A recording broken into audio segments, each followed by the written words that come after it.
You may remember that days ago, Jack Smith and the Department of Justice proposed a January 2nd, 2024 trial date in the 2020 election theft case. The Trump team has now issued its own proposed start date for that trial.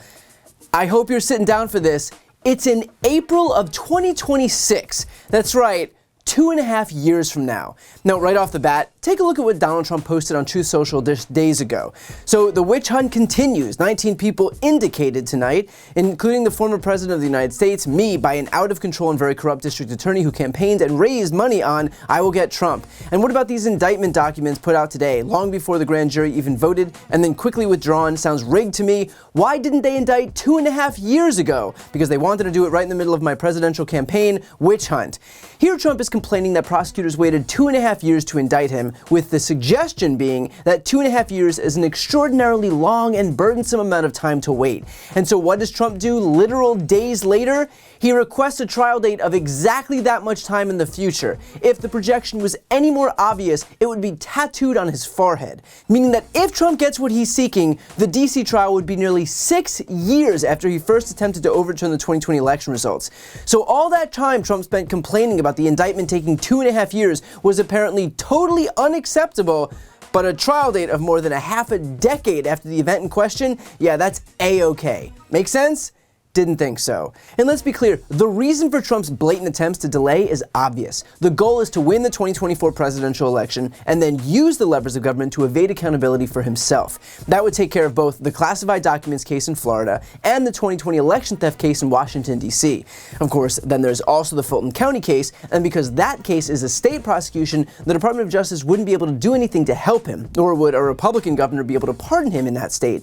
And so his only hope there is A, to convince all 12 jurors that he's innocent of doing something that the whole world watched him do, or B, to try and have this case removed to the federal court system where his Hail Mary play of winning the presidency to protect himself from prosecution would still apply. And like clockwork, that's exactly what's starting to happen.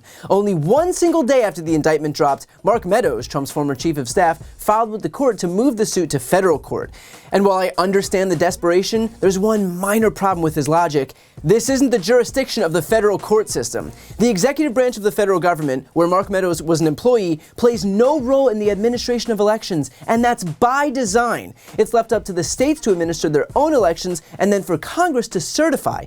And so the idea that the White House chief of staff is going to convince the federal court system that an issue that he has zero jurisdiction over should somehow be removed from a state court system, where it belongs, into the federal court system, where it does not belong, makes about as much sense as trying to schedule this trial for the latter half of the decade. All of which is to say that he's doing everything he can to delay his federal prosecutions as far into the future as he can for the express purpose of being able to use his position to evade accountability. And just think about that for a moment. Even amid a raft of prosecutions predicated on his conspiring to undermine the democratic process and the law, still, at this very moment, he is continuing to undermine the democratic process and the law. Starting to think this guy might not be learning his lesson.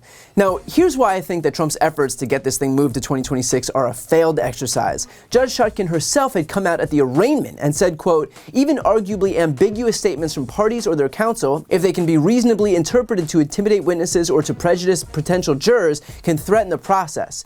The more a party makes inflammatory statements about this case which could taint the jury pool, the greater the urgency will be that we proceed to trial quickly. And of course, the goal for Judge Chutkan is to protect the integrity of the jury pool. She doesn't want them to be tainted by Trump's inflammatory lies about the trial or the prosecutors or the judge herself. The court has a right to a fair trial, and trying to taint the opinions of the members of the jury before they're even seated will put that in jeopardy. And yet, what did Trump opt to do immediately thereafter? He continued to pepper his Truth Social account with attacks against Judge Chutkan and Jack Smith and the case itself. And so, having just given him a warning about what would bring about an earlier trial, why would Trump think that violating that request would result in a trial date a staggering 2.5 years later? Please, someone, make it make sense. In fact, far from Judge Chutkan allowing Trump this kind of insane latitude, he'll be lucky if he can manage to stay out of jail pending trial. Here are a number of legal experts making the case that Judge Chutkan would be justified to remand him to custody. That post about somebody he knew was about to testify before the grand jury is absolutely witness intimidation, witness tampering, influencing a witness.